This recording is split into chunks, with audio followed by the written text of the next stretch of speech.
할렐루야. 여러분 안녕하십니까? 하나님과 함께하는 행복한 시간, 오늘도 하나님 말씀으로 묵상하도록 하겠습니다. 오늘 우리가 함께 읽을 하나님 말씀은요, 누가복음 4장 14절로 30절 말씀입니다. 함께 읽도록 하겠습니다. 예수께서 성령의 능력으로 갈릴리에 돌아가시니 그 소문이 사방에 퍼졌고 친히 그 여러 회당에서 가르치심에 뭇 사람에게 칭송을 받으시더라. 예수께서 그 가난하신 곳 나사렛에 이르사 안식일에 늘 하시던 대로 회당에 들어가사 성경을 읽으려고 서심해 선지자 이사야의 글을 들이거늘 책을 펴서 이렇게 기록된 데를 찾으시니 곧 주의 성령이 내게 임하셨으니 이는 가난한 자에게 복음을 전하게 하시려고 내게 기름을 부으시고 나를 보내사 포로된 자에게 자유를, 눈먼 자에게 다시 보게 함을 전파하며 눌린 자를 자유롭게 하고 주의 은혜의 해를 전파하게 하려 하심이라 하였더라.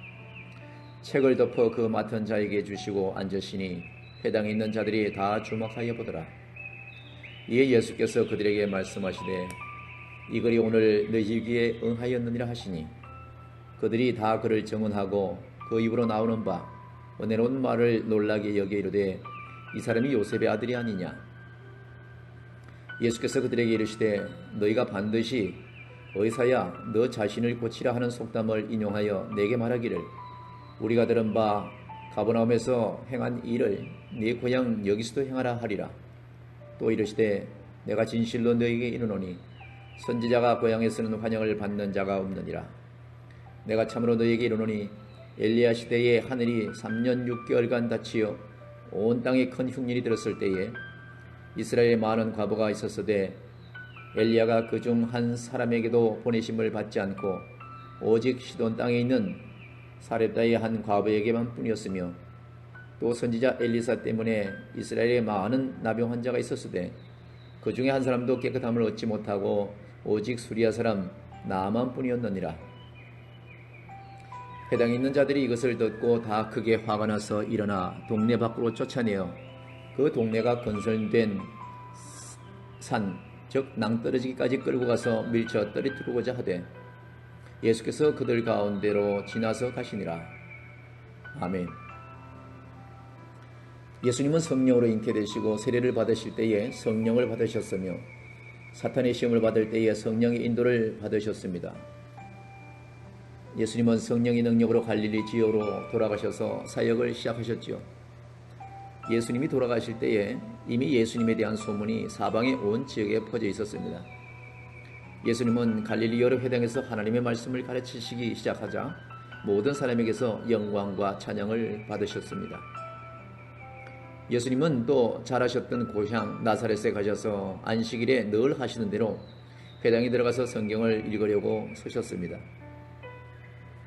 당시 회당에서 가르치는 사람이 성경을 해석할 때에 앉아있지만 성경을 읽을 때는 서서 읽는 관례가 있었다는 것이죠. 예수님은 이사야 선지자의 글이 적힌 두루마리를 받으시고 읽고자 하는 부분을 찾으시고 읽으셨습니다. 이사야 61장 18절 말씀인데 제가 읽어드리도록 하겠습니다. 주 여호와의 영이 내게 내리셨으니 이는 여호와께서 내게 기름을 부어사 가난한 자에게 아름다운 소식을 전하게 하려 하심이라.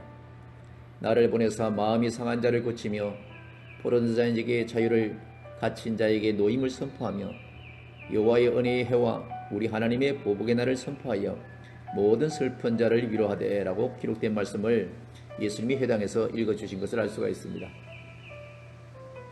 이사야 선지자의 말씀을 통해 예수님은 자신이 하나님의 기름 부음 받은 자, 곧 그리스도이심을 드러내셨다는 거죠. 성령의 기름 부음을 받은 예수님은 경제적으로 빈곤하고 사회적으로 비천하며 공동체로부터 소외되어 하나님의 은혜만을 구하는 가난한 자들에게 복이 있을 것임을 선포하시고 사탄의 통치를 받는 포로 되어 눌린 자들을 구원하셔서 해방의 자유를 누리게 하실 것이며 또한 눈이 먼 자들을 다시 보게 하시고 주의 은혜의 해를 전파하게 하실 것입니다. 주의 은혜의 해는 죄를 사함받고 사탄의 통치로부터 해방되어서 하나님의 통치를 받게 되는 구원의 날, 곧 참된 의미의 희연의 실현을 의미하기도 하죠. 오늘날도 교회들은 바로 그런 역할을 하는 것입니다. 오늘날도 우리 예수 그리스도를 믿는 저와 여러분은 바로 이런 일을 하는 거예요.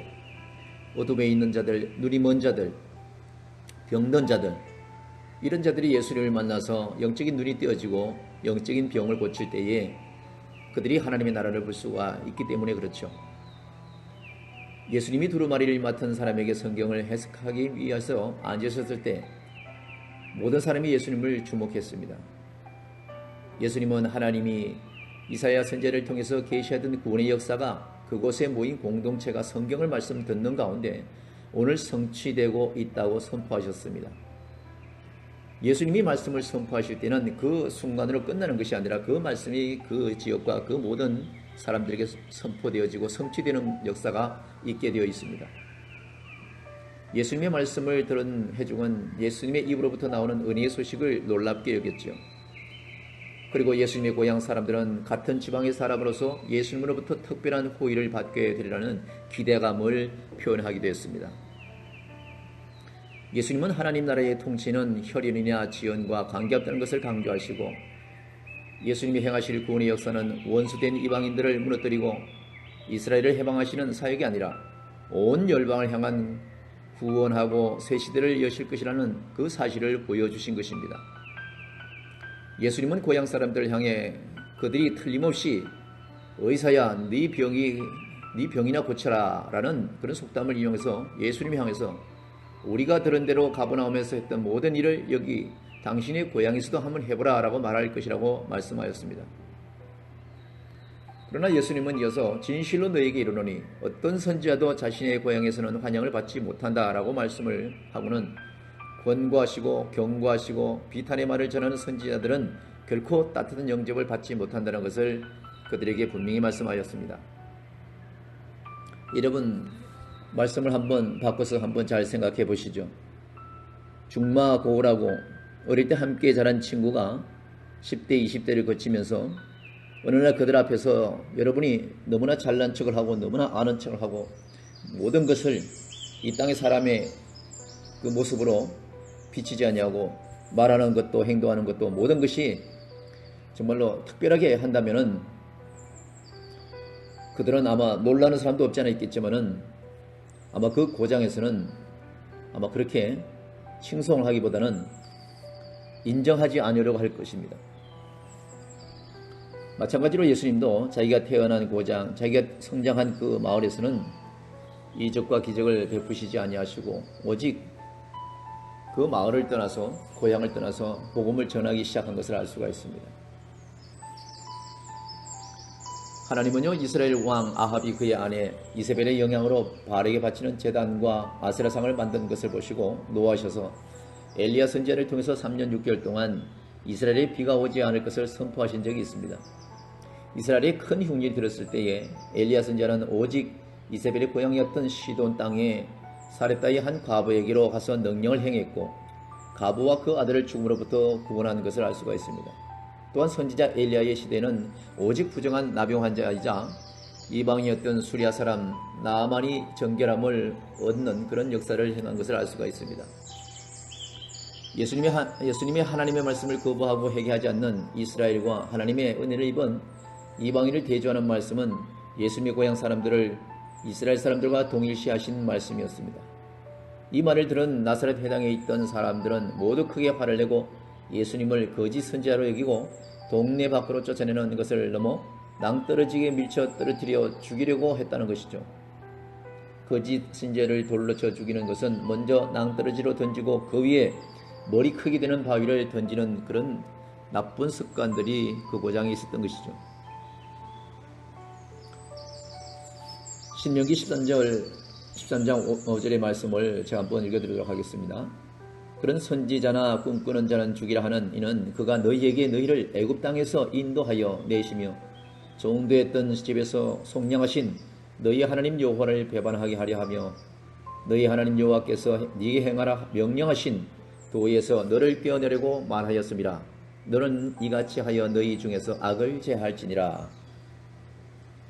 여러분 예수님은요 그들 가운데로 지나서 무리를 벗어나셨습니다. 나사렛 회중들의 이런 반응은요 경고의 말씀을 전하는 선지자는 고향에서 환영을 받지 못한다는 예수님의 말씀이 즉시 성취되었다는 것을 알 수가 있죠. 나사렛 사람들이 마음이 굳어서 회개하지 않는 교만한 이스라엘과 같다는 사실을 잘 드러내는 그러한 말씀이기도 하죠. 예수님은 우리를 죄와 죽음으로부터 구원하시고 사탄의 통치에서 벗어나 하나님의 통치를 받으며 자유를 누리며 그렇게 살기를 원하시고 또 그런 직분으로 이 땅에 오신 기름 부음 받은 메시아이신 것입니다. 예수님이 이 땅에 오심으로 하나님 나라가 시작되었죠. 그러나 예수님의 복음은 이기적으로 자신의 유익만을 추구하고 특권을 누리려고 하는 사람들이 받아들일 수 없는 그런 소식이었습니다. 이 시대도 마찬가지죠.